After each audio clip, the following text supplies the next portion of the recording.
रत्नागिरीतील शिवसेनेचे तालुकाप्रमुख उद्धव ठाकरे गटाचे बंड्या साळवी यांनी शिवसेनेमध्ये प्रवेश केल्यानंतर आता त्यांचं जिथे बुटबस असते, त्यांची नेहमी बैठका होतात, विकासाच्या कामासाठी असतील किंवा सामान्य माणसं त्यांना भेटायला येतात, त्या साळवी स्टॉपच्या शाखेमध्ये त्यांचा नेहमी वावर असे.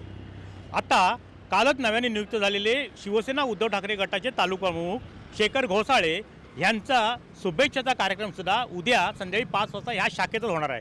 आता नेमकं बंड्या साळवींचा शिवसेनेत झालेला प्रवेश आणि उद्धव ठाकरे सेनेच्या तालुकाप्रमुखपदी निवड झालेल्या शेखर घोसाळे यांच्यामध्ये नेमकं या शाखेसंदर्भातलं नेमकं म्हणणं काय आहे, ह्या शाखेमध्ये कोणाचं भविष्यात वास्तव्य राहणार आहे आणि कोण ह्या शाखेवरती शाखेमध्ये कामकाज पाहणार आहे, आणि ह्यावरून आता रत्नागिरीच्या शिवसेनेमध्ये उलटसुलट चर्चा सुरू आहे.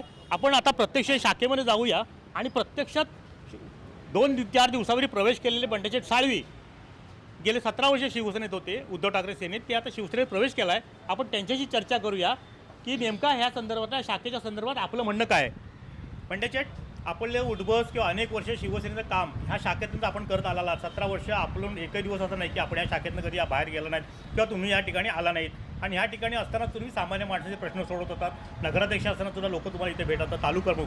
काय आता नेमकं उद्याच्या कार्यक्रमाचं नव्याने उद्धव ठाकरे सेनेचे तालुकाप्रमुख शेखर घोसाळे हे सुद्धा आपल्या कार्यकर्त्यांना शुभेच्छा घेण्यासाठी ह्या शाखेतच येणार आहेत. नेमकं शाखेवरती आता कोणाचं कामकाज होणार आहे, भविष्यात या शाखेमध्ये कोणाची हे राहणार आहे, हक्क राहणार आहे, किंवा नेमकी त्याबाबतली भूमिका काय राहणार आहे. शिवसेना प्रमुख बाळासाहेब ठाकरे यांनी 1966 साली शिवसेनेची संघटनेची स्थापना केली. गाव तिथे शाखा ही संकल्पना त्यांनी आणली आणि या संपूर्ण महाराष्ट्रामध्ये, वाडीमध्ये, गावामध्ये, प्रत्येक शहरामध्ये ह्या शिवसेनेच्या शाखेची स्थापना झाली. आज जर आपण विचारलं तर रत्नागिरीची शिवसेनेची शाखा साळवी स्टॉप क्रमांक 1 आहे. त्या ठिकाणी मी जवळजवळ 17 वर्ष तालुका प्रमुख आणि त्यातपूर्वी उपशहर प्रमुख असा जर माझा कालावधी जर बघितलात प्रवास, तर जवळजवळ 25 वर्ष ह्या शाखेमध्ये मी बसतो आहे. आणि संपूर्ण या रत्नागिरीवासी, रत्नागिरी तालुक्यातल्या जनतेची जी कामं आहेत ह्या तिथे सोडवण्याचं काम मी माझ्या माध्यमातून मी शिवसेना म्हणून, पक्ष म्हणून करतो आहे. राहिला विषय माझे मित्र, माझे सहकारी, मी ज्यावेळी ह्या शिवसेना पक्षाच्या तालुकाप्रमुख पदाचा राजीनामा दिला आणि काल माझे सहकारी आणि शिवसेनेचे उपजिल्हाप्रमुख यांची शिवसेनेची तालुकाप्रमुख म्हणून पक्षाकडून निवड करण्यात आलेली आहे. मी रात्री 8:30 वाजता शेखर घोसाळ्यांना फोन करून मी त्यांना शुभेच्छा दिलेल्या आहेत. शुभेच्छा देत असताना त्यांनी मला सांगितलं की बंड्याशेठ, मी बुधवारी ह्या कार्यालयामध्ये लोकांकडून, माझ्या कार्यकर्त्यांकडून मी शुभेच्छा घेणार आहे. समोर जो आपला बॅनर आहे तिथे मी माझा बॅनर लावणार आहे. त्यामुळे त्यांना मी सांगितलं 100% तुम्ही या शाखेत बसा आणि प्रत्येकाकडून शुभेच्छा घ्या. मी तुम्हाला त्या ठिकाणी शुभेच्छा द्यायला त्या ठिकाणी उपस्थित असणार आहे. राहिला विषय शाखा कोणची, ही शिवसेनेची जरी शाखा असली, हे न्याय मंदिर आहे. ह्या शाखेमध्ये कुठलंही राजकारण केलं जात नाही. ह्या शाखेमध्ये फक्त समाजकारण केलं जातं. जनतेचे, सर्वसामान्य कुटुंबातल्या व्यक्तीचे ह्या ठिकाणी प्रश्न सोडवले जातात. त्यामुळे ह्या ठिकाणी शेखर घोसाळे माझ्याबरोबर बसले काय आणि मी शेखर घोसाळे बसलो काय, कुठलाही आमचा आपसातला मतभेद होणार नाही आणि वाद होणार नाही. पण भविष्यामध्ये आता दोन्ही शिवसेना आणि तुमची शिवसेना कार्यकर्त्यांमध्ये कुठेतरी 2 दट पडलेले आहेत. मग ह्या ठिकाणी तुम्ही आता म्हणताय की ते येऊन ह्या शाखेत बसले तरी माझी काय हरकत नाही, 100% पण कार्यकर्त्यांची मानसिकता तेवढी. हे बघा, राजकारणामध्ये राजकारण हे वेगळा पार्ट असतो. दोस्ती असते. शेखर मला भाव मानतो, काली मानत होता, आजी मानाने उद्याही मानणार आहे. त्याप्रमाणे शेखर आणि मी हे भावाप्रमाणे वागणार. तो त्या पक्षाचं काम करत असेल, मी ह्या पक्षाचं काम करत असेल, कुठलेही मतभेद आमच्याकडे त्याच्या आणि आमच्यामध्ये असणार नाहीत. आणि ही जर शाखा बघितलीत, हे जनतेचं न्याय मंदिर आहे, जनतेला न्याय देण्याचं कार्यालय आहे.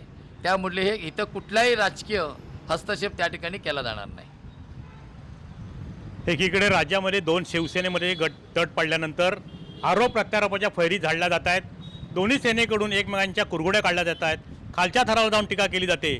पण रत्नागिरी मात्र या ठिकाणी, या शाखेमध्ये तालुकाप्रमुख बंड्या साळवींनी स्पष्ट सांगितलेलं आहे की जरी शेखर घोसाळे उद्धव ठाकरे सेनेचे तालुकाप्रमुख झाले तरी हे न्याय मंदिर आहे. या ठिकाणी येऊन त्यांनी लोकांशी त्यांची गाऱ्हाणी मांडलीत किंवा लोकांची गाऱ्हाणी ऐकलीत आणि केलं तरी माझी त्याला का हरकत नाही. म्हणजे एक उत्तम उदाहरण. 2 सेना जरी वेगवेगळ्या झाल्या तरी पहिली असलेली मैत्री ही अबाधित ठेवण्याची भूमिका बंड्या साळवींनी घेतली आणि हेच आपल्या जिल्ह्याच्या राजकारणाचं वैशिष्ट्य. राज्यात राजकीय घडामोडी घडल्या आणि त्याचे पडसाद रत्नागिरीत उमटले.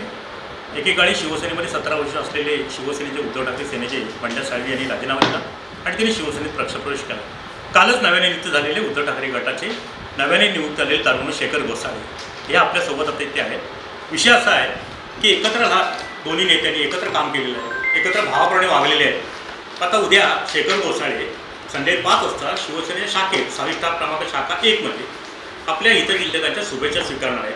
आपण त्यांना विचारूया ती शाखा निवडण्याचं नेमकं कारण काय.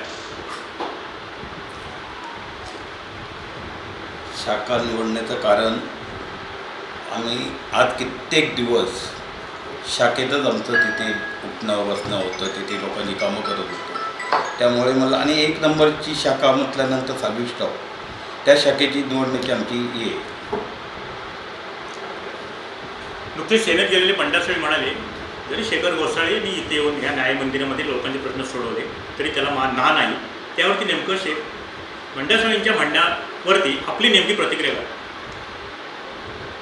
ते काय असं माझे जातीचे दुश्मनी वगैरे कोण नाही, ते तिकडे गेलेत म्हणून ते मी असं हे नाही म्हणत आहे बाबा तुम्ही हे करायचं नाही ते करायचं नाही. पण मी माझा शाखेचा कार्यभार तिथूनच चालू करणार. तेव्हा उद्याचा कार्यक्रम तिथे मी ठेवलेला आहे. भविष्यामध्ये त्या शाखेतनंच तुम्ही कारभार करणार की अन्य जागा काय निवडणार. तर तिथूनच चालू करणार. बंड्या साळवी असोत किंवा शेखर गोसाळे त्यांनी त्या शाखेमधूनच आपला कारभार सुरू आहे असं एक चांगल्या प्रकारचं दोघांमधलं एक वाक्य त्या ठिकाणी दिसतं आले. जरी राज्यात सेना दुभंगली तरी मात्र ह्या नेत्यांची मात्र मनं जुळलेली दिसत आहेत. टाईम दिलेकरता किशोर मुळसर, शुभम पवार, रत्नागिरी. टाइम्स डिजिटलला लाईक करा, सबस्क्राईब करा, शेअर करा आणि बेल आयकॉन दाबायला विसरू नका. पाहत रहा टाइम्स डिजिटल.